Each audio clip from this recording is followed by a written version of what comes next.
Good morning everyone. So students, today we will study the second chapter of computer, that is various methods of communication. In the first chapter we studied about the communication cycle. Yes or no? How do we communicate with each other? What is the communication cycle? In communication cycle there was sender who sends the message. Yes or no? Then encoding. Then that message is received by the receiver decodes the message, then he gives the feedback to the sender. That was the communication cycle that goes on from sender until he gets the feedback. Okay, so in the first chapter we studied about the communication cycle. Now in this chapter we will study the different methods of communication. What are the different methods that we use to communicate with one another? Alright, so let us start with the first part of this chapter, and in this first part we will study few contents related with this chapter, and in the second part we will move further with the rest of the contents of the chapter. Alright.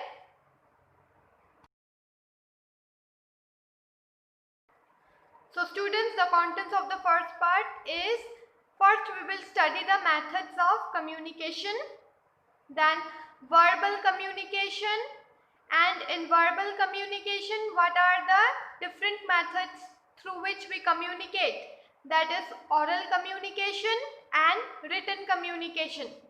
And in oral communication we will study about the advantages and disadvantages of oral communication. And then in written communication also we will study about the advantages and some disadvantages of the written communication. Alright, so this is your content of the first part of this chapter. So now let us begin with methods of communication.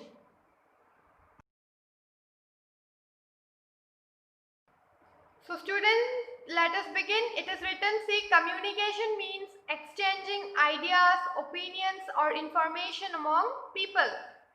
Yes or no? Communication means what? When we exchange our ideas, when we talk, when we share our opinions, when we inform something to someone, that is communication. We already studied in the previous chapter. Yes or no? And to communicate with each other, communication is a two-way process. Yes or no? Where there is a sender and a receiver. Without two person or two medium, there cannot be a communication. Yes or no? There cannot be a communication when there is no two people. Because if you want to send a message to someone, until and unless you have a medium and a receiver to receive your message, that communication will not be fulfilled. Yes or no? So this communication means exchanging of your ideas, your views, your opinions with one another. That is among people. Alright? So people use different methods of communication to express themselves, and there are different methods of communication through which we can express our feelings, our emotions, our opinions, whatever we want to convey the message to other people. We use different methods of communication. Okay? Now the choice of the method depends on various factors. The choice of communication. What we want to communicate, it depends on some various factors such as the urgency of the message, how urgent is the message, and to send or to receive the message, what medium you are using, what method you are using to send it. Okay, the time availability, whether there is time to communicate, and if it is less time, what method you use, and you have enough time, what other method you use. Okay, the expenditure involved, how expensive it is to communicate with each other. Some they communicate through emails, some they send telegrams before in the earlier days. Yes or no? Then the intellectual and emotional level of the sender and the receiver. The sender who is sending the message or who is trying to communicate to other person on what basis he is trying to communicate with them or with each other. That is the intellectual and emotional level of the sender and the receiver. Alright, so this is communication. Alright.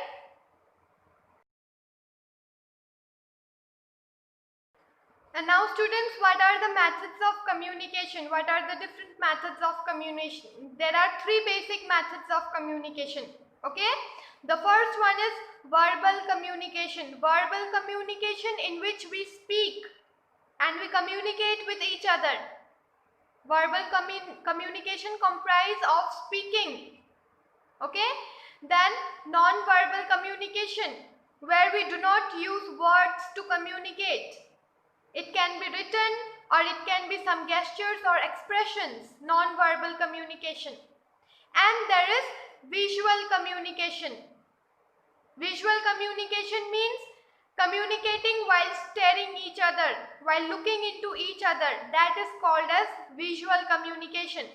So there are basically three methods of communication, that is verbal, non-verbal and visual communication. Alright. Then what is verbal communication now? Verbal communication involves the use of word in delivering the intended message. The message which you are intending to send to one person. Intending means what do you want to send or what do you want to convey. That is intending. Okay? According to you, what do you want to say or what do you want to convey? Or how do you want to communicate with the other person? That is when you use some words to communicate. That is verbal communication. Okay?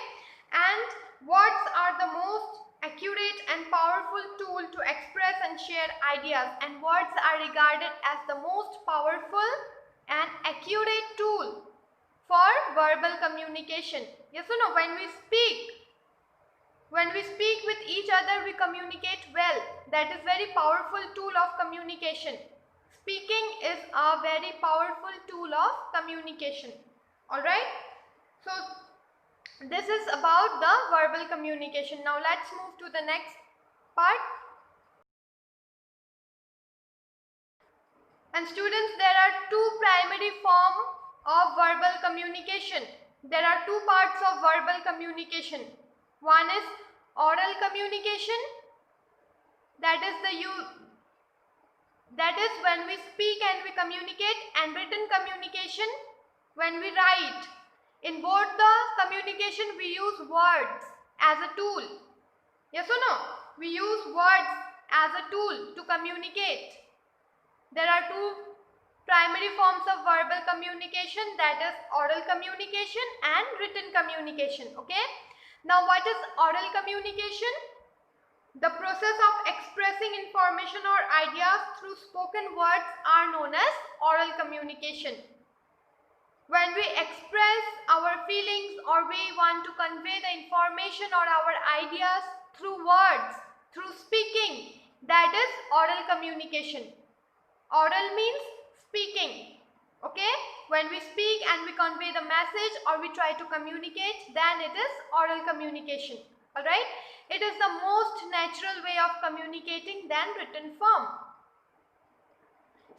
Talking or speaking to one another is the most natural way of communication. Rather than sending messages or calling over phone, that is different thing. But when we sit with one another and when we talk, that is the most natural way of communication. Alright? Then the most significant advantage of oral communication is that it provides immediate feedback and clarification. It provides immediate feedback and clarification. That means when you sit and talk to a person face to face, you get direct feedback. Okay, when you talk to someone about a topic and you want the answer from the person who is sitting beside you or next to you, you will get the feedback and the clarification there itself. You do not have to wait. Okay, so this is the significance of oral communication. Alright, both the speaker and the listener, they take turns to speak. in this type of communication. Okay.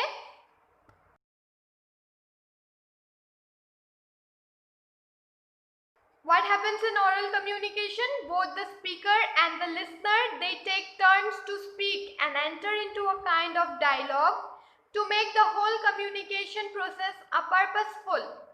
It is a time-saving and useful tool that lends a personal touch to the entire interaction. Suppose you are sitting with your friend and you are talking about a topic. Okay? When you speak, you give the other person the chance to listen, and when they speak, you keep silent and you listen. Yes or no? So both the speaker and the listener take turn to keep their words in front of each other, and they enter into a dialogue. That means that conversation, it enters into a process which makes that conversation purposeful. Yes or no? When you sit and discuss something with each other, when you are communicating it with each other, sitting orally, then that communication becomes purposeful because you get a feedback, you get the clarification. And it is also time-saving and useful tool that lend a personal touch to the entire interaction. It is also time-saving. It requires less time. But when you are sending message through a medium, or you are interacting each other with a far distance, then there is a time consumption. Yes or no? You will get the feedback or the response late. You will get response lately. So, but if you sit together and you converse orally, when you do the conversation orally or when you communicate, that is time saving and it is most efficient way of communicating. Okay. Then telephonic conversation, video conferencing, voicemails, general conversation, speeches, meetings, seminar, group discussion, etc. These are some come under the category of oral communication. All these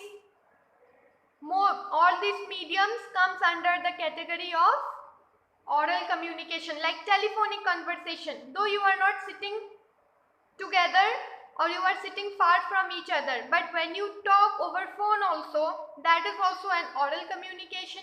Video conferencing, when you look into each other through a medium, through a video, okay, that is video conferencing, is also a oral communication. Voicemail, general conversation means sitting beside each other and talking. Speeches, meetings, seminar, where group discussion, where people are engaged together in conversation. These are the examples of verbal communication. Okay?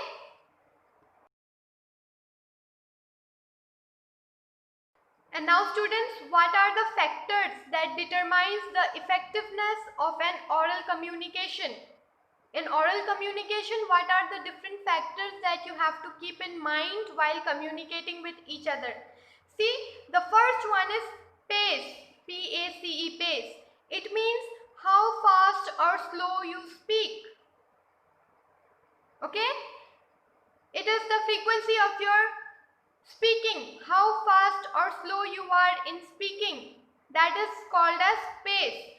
If the speaker talks too fast, if you are too fast in speaking, the receiver may not be able to absorb what are you trying to say and interpret the message correctly. On the other hand, if the speaker talks too slow, the receiver might lose interest. When you are talking to someone and you are very fast in your speech, okay, or in your speaking you are very fast, the other person may not get you what are you trying to say. He may not absorb the words which you are saying, and he will not understand your conversation, and he will not interpret. That means he will not respond to you correctly. The response which you will get, you will not get it correctly. Okay, so you should have a control over your fastness or slowness, and if you speak very slow, It makes the other person feel less interested in what are you speaking. You feel boring sometimes when a person is very slow in speaking. You cannot, and you are not willing to give that much of time in listening to that person. So it might lose the interest of a person to listen to that person. Okay. So pace means, it means how fast or slow is your speech while communicating. That is pace. Okay. So you should have a specific control over your pace in speaking. Alright, then the next one is clarity in pronunciation. It refers to the speaking words clearly and correctly, including the correct sound of the letters with proper emphasis.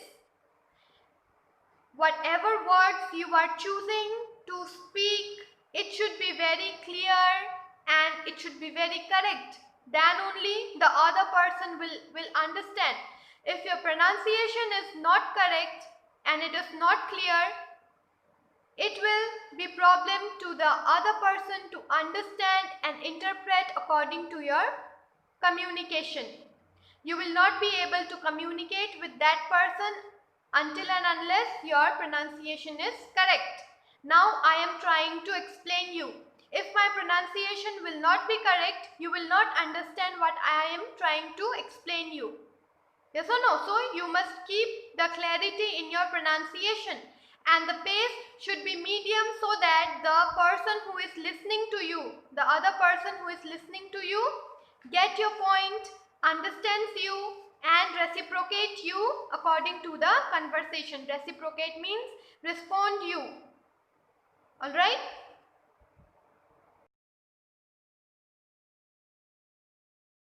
And the next factor is volume or pitch.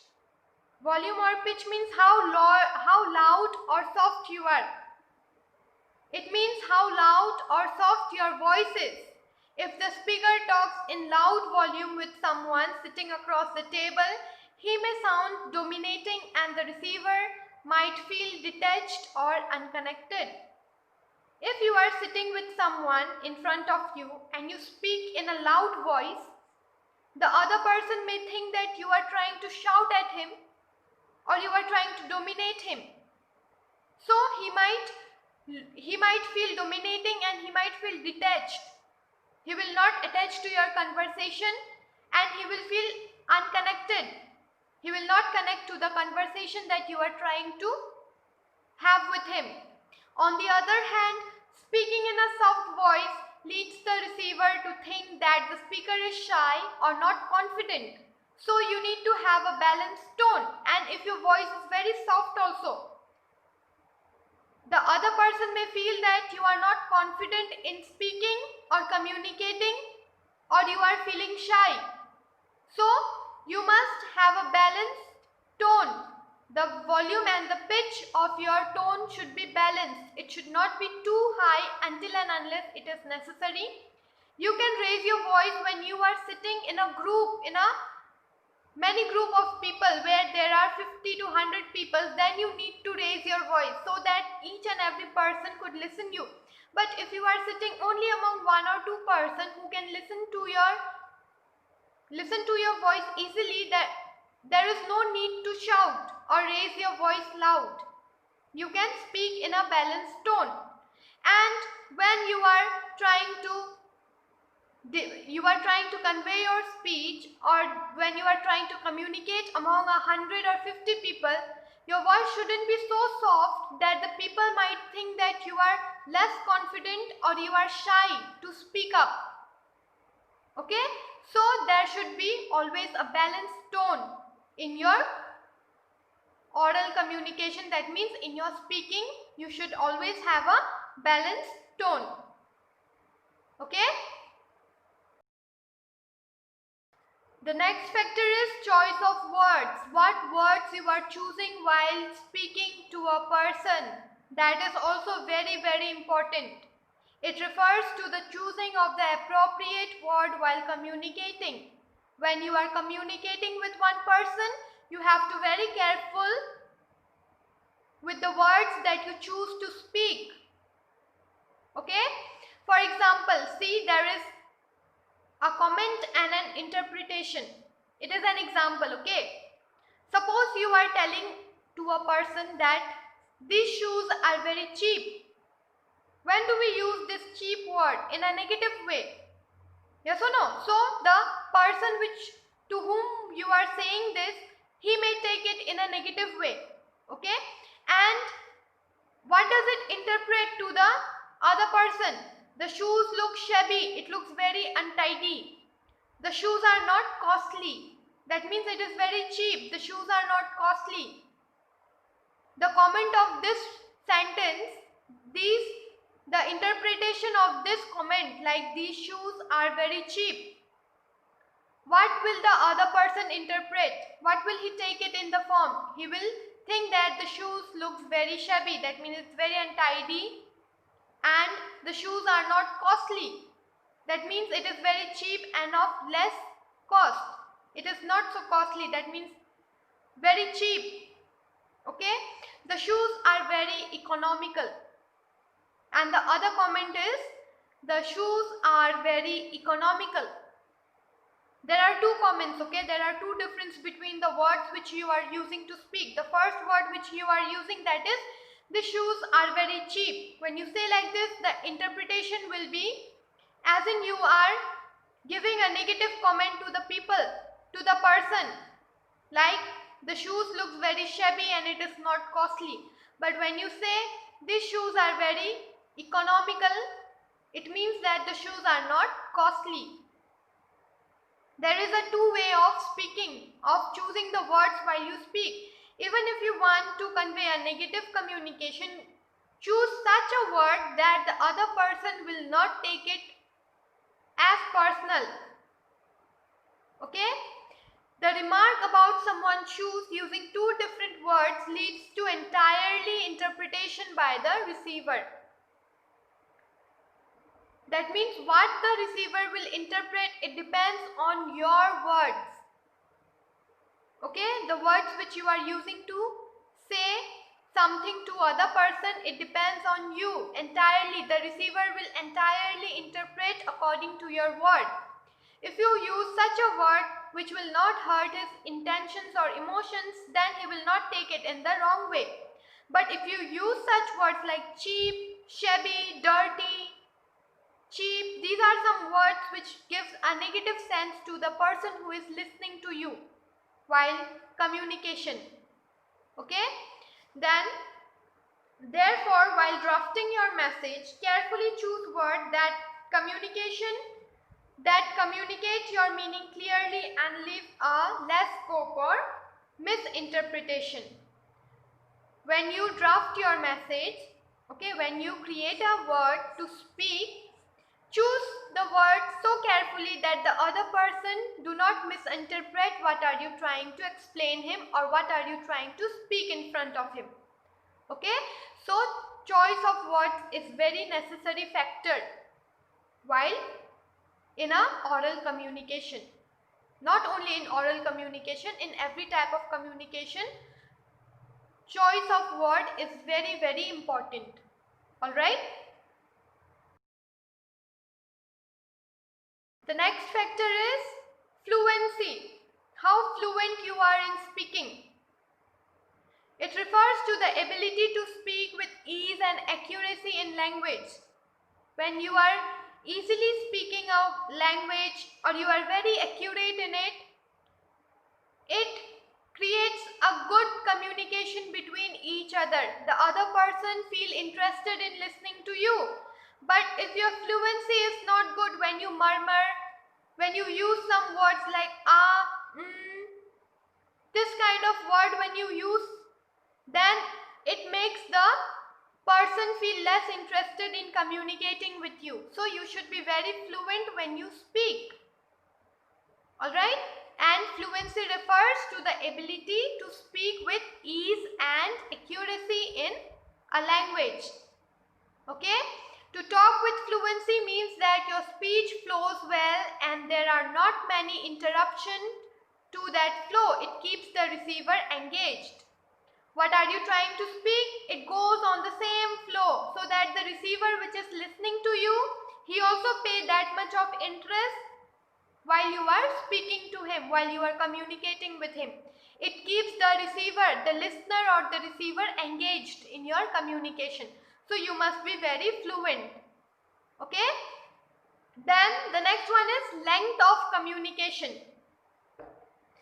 Speaking too much also decreases interest of someone, and speaking very little also decreases the length of communication, decreases the interest in the communication.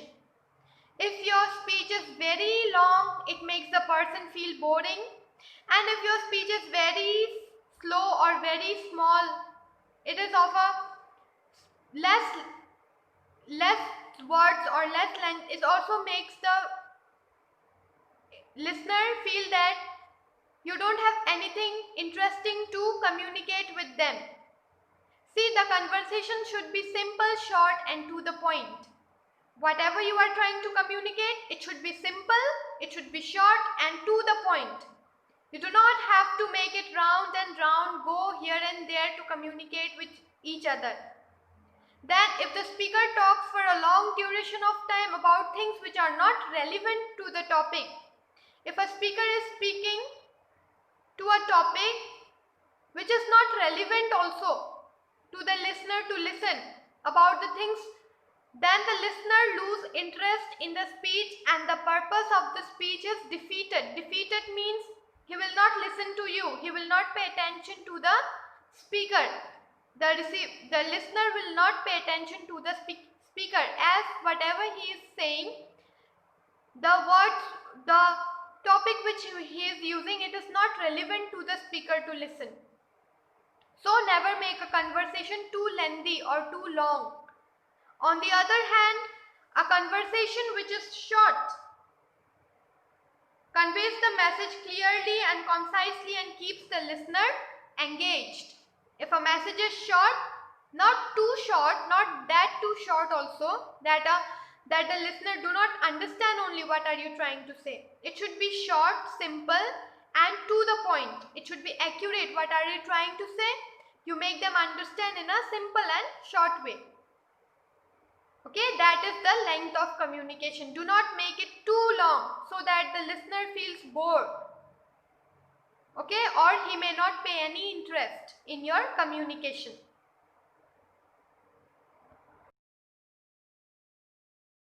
So now students, what are the advantages of oral communication? What are the advantages? It is interpersonal and helps in building relationship. It is interpersonal. You can, when you are sitting with two person and when you communicate, it becomes interpersonal and it helps in building a good relations between two communicators. Okay, it encourages involvement in teamwork and decision making process. It also involves in making a team, and also the process of decision making is influenced. Alright, then oral message provides prompt feedback, that means accurate feedback. When you sit and talk with each other orally, or there is an oral mode of communication, the feedback that you get is very accurate and very clear. Alright, it is cost efficient, it do not require any kind of cost. That is why it is cost efficient. It is a preferred mode of communication for private or confidential matter. If the matter is private among few person or confidential, that is some professionals, then this method of communication is preferred mostly. Alright.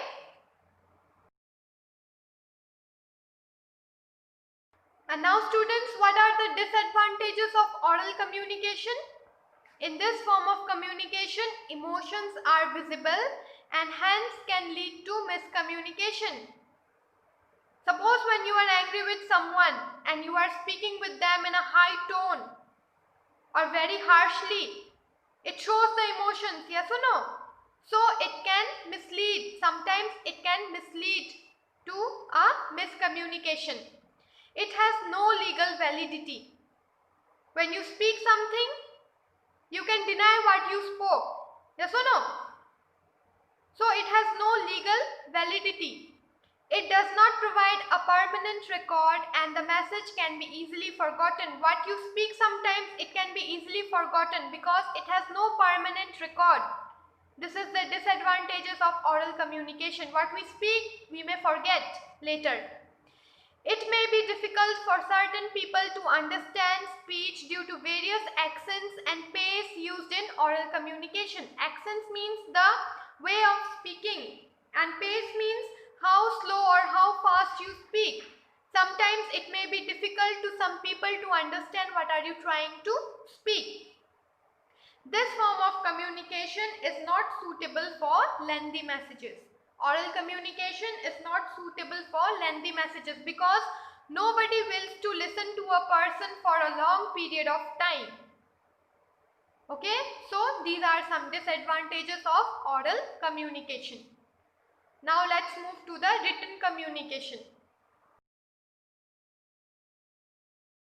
And now students, let us study about the written communication. Now students, let us study about the written communication. Okay. So what is written communication?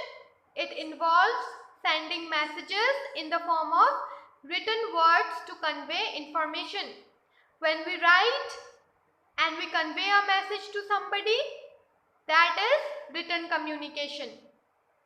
The way of communicating to someone in a written form is called as written communication. Alright? It is the most formal form of communication and an innovative activity of the mind that involves a careful choice of words and their placement in correct word order. It is a very formal form of communication and very innovative activity where we choose, where the choice of words are very appropriate and it is placed in a very correct order. That is why it is said to be as the formal form of communication and an innovative activity of the mind.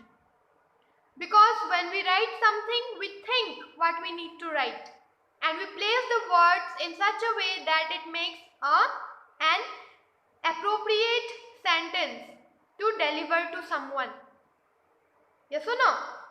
Then examples of written communications are letters, reports, resumes, brochures, circulars, memorandums, contracts, notices, etc. These are some examples of written communication through which we communicate with one another. Okay? Short and faster written communications are SMS. Nowadays, what do we use to communicate with each other in a written form? The most relevant way of communicating is sending messages through our mobile phones or through emails, yes or no? Like SMS and messengers like WhatsApp, emails, social media, etc. These are some shorter and faster way of written communication. Then these are the standard mediums of written communication and these are also said to be as the standard medium of written communication. Alright. Then for effective communication, the message should be meaningful, concise and complete. And for effective communication, if you want your communication to be effective, your message should be written in a meaningful way. It should be concise. That means whatever you want to say, that point should be written there and it should be complete. Then only it will be a meaningful conversation. Okay? So now students, what are the advantages of written communication? Written communication allows the sender to thoughtfully draft clear and comprehensive messages. That means whatever you write, when you communicate while writing, you choose the word in such a way that the person who is reading it gets the point or interprets according to the message that you are sending him. Okay, when you write something, you thought what words you are choosing to write there. Yes or no? So it is thoughtfully drafted, which is clear and comprehensive message. That means to the point. Alright. Then written content has legal validity. Whatever you write, it has a legal validity. Writing communication has a legal validity as it is accepted by the receiver legally. Okay. It is a suitable mode of communication for lengthy message, and if your message is very lengthy and it is not possible to make someone understand by speaking or something, then we use this written form of communication. We write whatever we want to, and then we convey the message to the person whom we want to send. Okay.